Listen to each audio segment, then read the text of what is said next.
Merci mingi papa journaliste. Message nanga kozala moko na kosenga na peuple congolais nyoso pe ba diaspora tozala lisu likolo ya lisu pe tozala éveillé pour ne kolona biso. Le président Eli Martin Fayulu Madidi alobaki ete union salité ezali deuxième ya FCC na cash au bâti. Comme preuve to moni FCC nyoso ba se le pouvoir na union salité. C'est que à venir pour le message le mot pour l'intérêt mboka oyo ata moko esate yango biso peuple congolais pe diaspora tous en alerte muto sali nyuso ke ba Rwandais monsieur Kabila Hippolyte ba continuer konyokola biso na Congo ezali monsieur Chilombo yango na chaque fois na lobaka na pesa ka monsieur Chilombo conseil na lobaka na boyi respecter projet plan sortie de crise kaka yango toko bandela ko betela ka 7 chaque jour puisque union sacrée ko aboutir de l'autre côté c'est que plan sortie de crise des ali solution ya mabele ya Congo to mona ki ba rebelle ko takel kuna ba ko isi carte ya autorité moko ya Congo jusqu'à ce que autorité wana ba yebi comme on a été ce qui te fait fier to comme autorité wana asabe pena Chilombo. C'est que M. Chilombo, il n'y a pas côte à cop, il y a pas Rwandais, M. Hippolyte, Babo Makaba Congolais, Baba Maba s'enrichir. Chaque chose en son temps. Quelle que soit la durée de la nuit, la soleil apparaîtra. Tobundaka, Batuba Krosi Bakoufa, Bateres Bakoufa, Poto Jabosoni.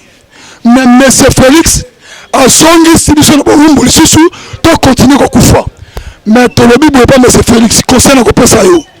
To peso aneyo comme on va dire kisalu me banda kisalu so kisalu bandite tu te comme 6e mois mais c'est tu le mot bonisa ka bagage biso moko peuple toza ko sa charger na yo tozala ki na 2019 olobi 2019 c'est le côté 2020 et ça année d'action to comme 2020 olobi na c'est le côté kisalu me banda si compliçant on va banda tout le monde en va na misu to pression 6 mois auto kotale la yo pour to comme moti décembre été pour décembre là au concession le comme susu to comme so décembre été pour ma sumu na wali misama zone pas président Fayulu c'est une mise en place sortie de crise to tena mesa to kena ba réforme to ko na élection anticipée ce que boyi yango mais c'est une bonus à bagage.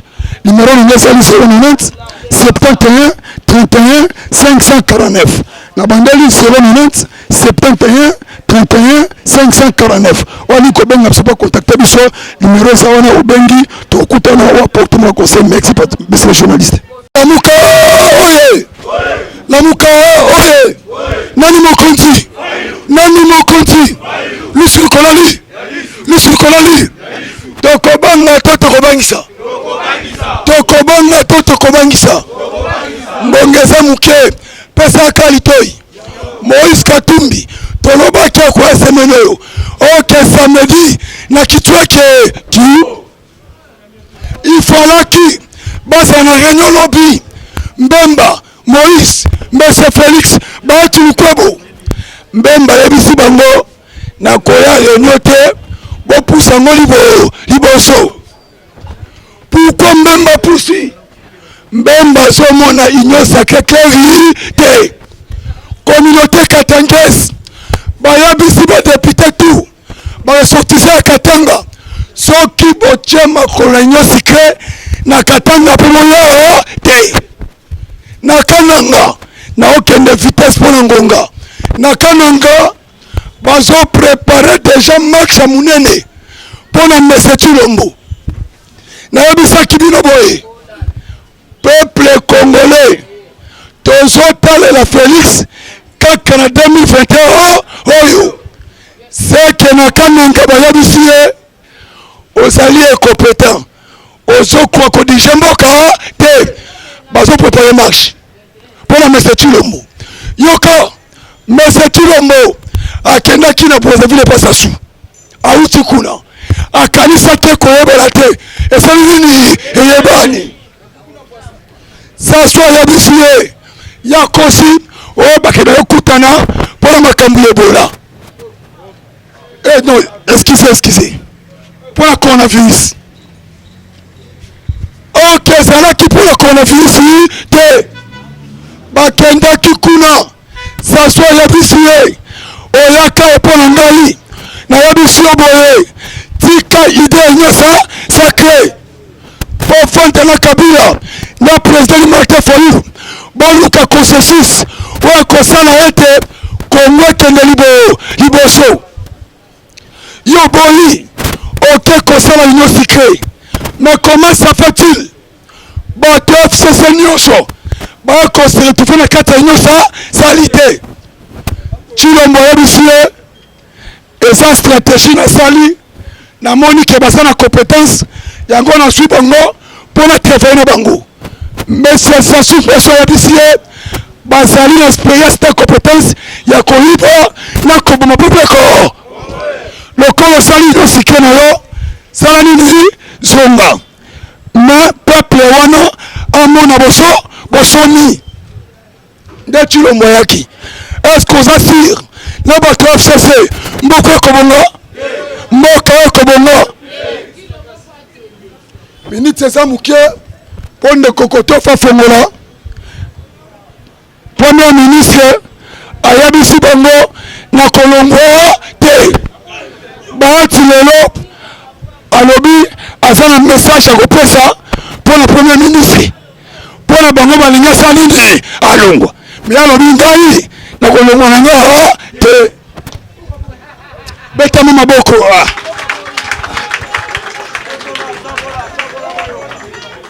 lano olandi pose pente comment moto ayibi bamillion moko bakateli 5 ans moko bakateli 3 ans okei kobimisa bango na boloko sa bakokisa ta 6 mois bayebisi Tshilombo cette corruption eza naka Tshilombo moyibi munene lokuta munene oyo nyonso oyoki kotikango mpona yo moko oyo panzango partout tokutana eza ete kobanga mingi nde kozala na bomoi lokola Noe azalaki na yango to lokola Metusela olinga te liwa ezali rendez-vous ya mwana ya moto nyonso abotama na mwasi lamuka oye lamuka oye soko moni bato bazali kozanga energie ya koloba bosolo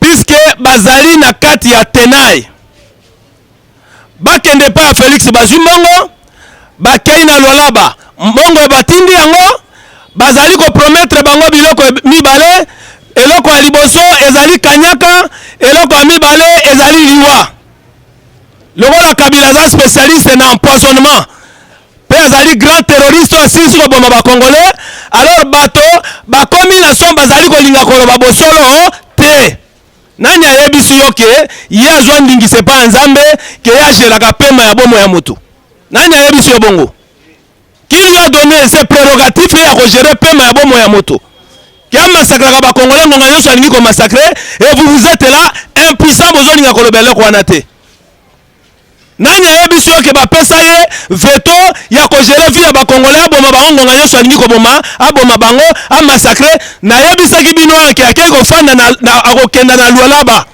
akokende kofanda na Katanga mpo na koreactive bareseau ya baterroriste mpe masakre kozala ya makasi eske esalemi to esalemi te esalemi to esalemi te massacre zo continue na Ituri na Nord Kivu na Sud Kivu na Katanga partout massacre zali ko continue est-ce que to sala ki prédiction ngo te soki ngai moto nazali na mokumba ya mboka Kongo te nazoyeba makambo ezoleka siko yo moto fandi na kiti ya monene est-ce que ofandi po kaka ozala kaka ko sala ba slogan est-ce que ba dirija mboka na ba slogan badirija mboka na baslogan wana ekomema bato na eloko nini po ozomona makambo yo laki bato ezali komona na te obandi kolukaka bato obimisa bango na boloko po bato basepela nani akosepela bato wana babimisi na boloko est-ce que bakitisi to ya dollar to ya moteke ekiti to ya fumbu ekiti sikoyo bato wana bato bazali kosepela azali beto azosala baction est-ce que talo ya moteke ekiti te fumbwa ekiti te pilipili ezaka na talo ezalaki sikoyo ozoloba ozosepela nini est-ce que transport ekiti na zando oyo soko oyei na tongo ezalaka 1000 francs soki na ngongo ntango bis ezozonga 500 francs soki ekomi na baere tardive ekomi 1500 2000 na troso normal chauffeur akolanda te abandi kokatakata batroso est-ce que ezali na mosala oyo ekoki kolandela makambo wana to te environnement ezalaka te service ya suivi ya transport eza te ezala économie eza te moto na moto azotia talo na ndenge na ye moto na moto azali kosala makambo na ndenge na ye mpe yo olobi ke ngai naza beton est-ce que ozososola makambo olobi ozososola makambo olobi de ezali na mwa groupe moko ya bato moke bango nde bazali bazoba me bazokanisaki bakongole nyonso bazali bazoba bakongole baza bazoba te l'heure est grave tokotikela bango lisusu taka te tokotindika bango kino bakosede moto moko te aza na veto ya kozwa décision finale ya mboka Kongo na mboka oyo massacre ezali kosalema bazali koloba nini bazali koloba ete armée rwandais eyaki na Mose Laurent Désiré Kabila kotia ye na kiti afutaki bango te esengeleki apesa bango eteni ya mabele to apesa bango misolo tondima ete tozali na nyongo ya Rwanda sikoyo landanga malamu ngai nazali na nyongo na yo ata ya $20,000 ata ya $100,000 sikoyo ntango nazali kotambolaka koluka naye kokuta yo okoti na ndako na ngai obomi bana na ngai obomi mwasi na ngai esengai nazongisa mbongo wana to nazongisa su te esengai nazongisa mbongo wana to nazongisa susu te nakoki kofuta yango to nakoki kofuta te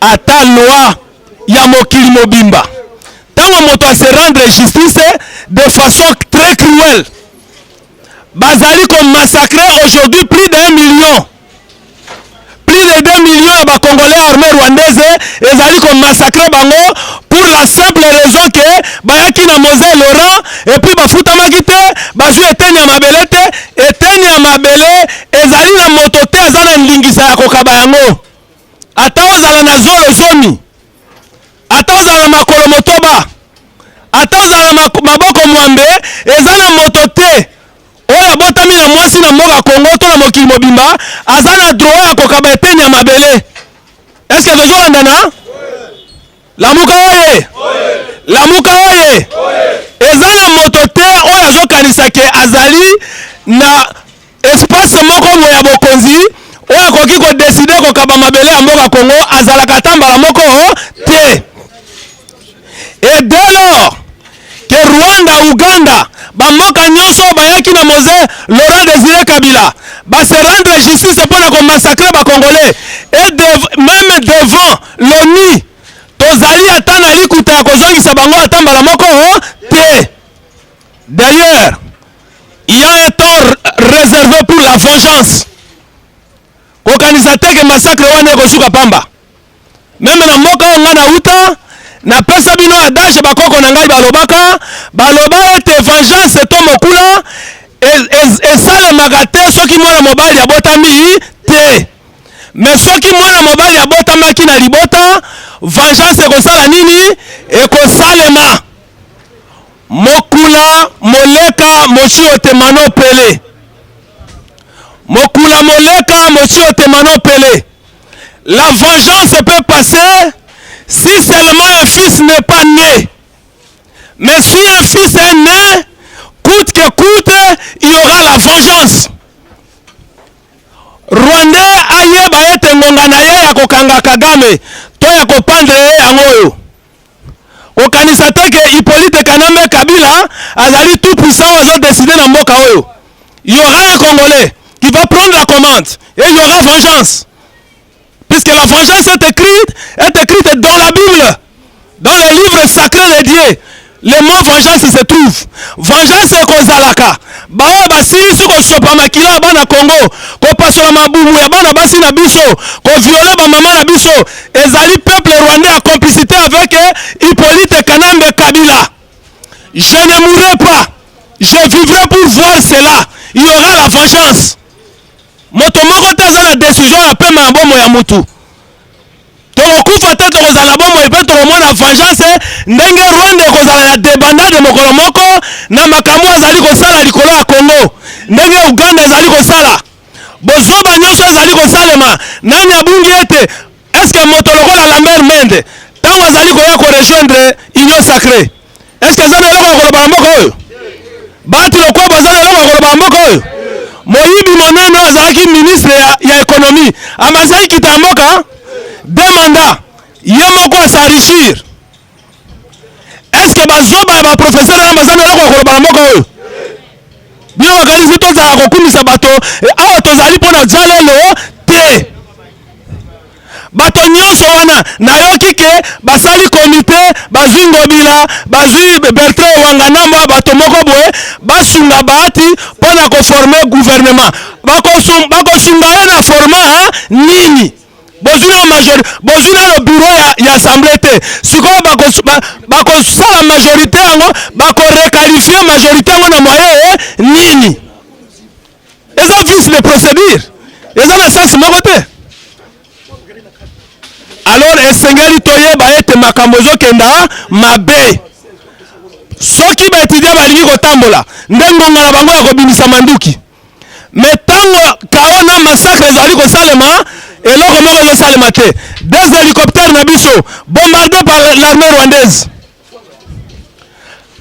Avion ya président de la République na équipe no nyonso ba bombarder yango kuna. Enquête etika koloba mate, même na RTNC batika kolobela ngo atambala moko te. Mais bazali ko distraire batowa na kowelaka bakiti et pourtant le peuple congolais est en train de croupir dans la misère. Classe ekangami sous prétexte ya coronavirus. Est-ce que na classe ya Nguema ezalaka koleka zando oyo? Na classe ya Nguema ezalaka koleka zando oyo? Eza koleka na bisi? Nyonso bozoba wana tokoki kondima ngo atambala moko te. Eza na makambo ebele ya koloba, mais tozali mpona kolobela mboka tim mbongwana ekosalema, tokorekila atambala moko te. Nzambe apambola bino.